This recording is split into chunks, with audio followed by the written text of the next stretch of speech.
Bagi pesakit dialisis yang menghidap diabetes, pemakanan khusus adalah penting. Ini melibatkan mengawal pengambilan karbohidrat dan menghadkan garam serta mineral. 1. Kawalan karbohidrat. Pesakit diabetes perlu memantau pengambilan karbohidrat untuk mengelakkan lonjakan gula dalam darah dan mengekalkannya dalam julat sasaran. Elakkan minuman dan makanan manis. 2. Kawalan garam. Pesakit dialisis perlu menghadkan pengambilan garam untuk menguruskan pengekalan cecair dan tekanan darah.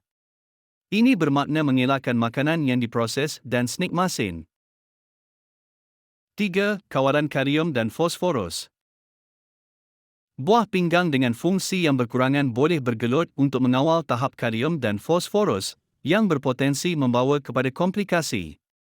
Pesakit dialisis perlu menghadkan makanan yang tinggi dengan nutrien ini, seperti pisang, oren, dan beberapa kacang. 4. Pengambilan protein. Walaupun keperluan protein dalam pemakanan mungkin berbeza-beza berdasarkan peringkat penyakit buah pinggang, pesakit dialisis mungkin memerlukan pengambilan protein yang lebih tinggi untuk mengatasi kehilangan protein dan meningkatkan status pemakanan. 5. Sekatan cecair.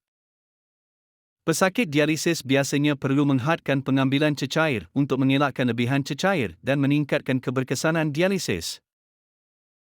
6. Pemakanan lain. Lemak sihat. Fokus pada menggabungkan asid lemak omega 3 dan lemak tak tepu tunggal daripada sumber seperti ikan berlemak dan kacang. Serat. Menggabungkan makanan kaya serat seperti sayur-sayuran dan bijirin penuh untuk membantu dalam penghadaman dan kawalan gula dalam darah. Suplemen vitamin dan mineral. Berunding dengan doktor atau pakar pemakanan tentang keperluan suplemen untuk menangani kekurangan nutrien yang berpotensi. Pakar pemakanan boleh membantu membuat pelan makanan yang khusus untuk peringkat penyakit buah pinggang individu yang berbeza. Pemantauan gula darah yang kerap dan susulan dengan pasukan penjagaan kesihatan adalah penting untuk memastikan keberkesanan pelan pemakanan. Kesimpulannya, pemakanan harus dijaga walaupun seseorang pesakit itu telah menjalani dialisis untuk mengelakkan komplikasi organ-organ lain seperti hati, mata, otak, jantung dan saluran darah. Sila subscribe, like dan share. Terima kasih.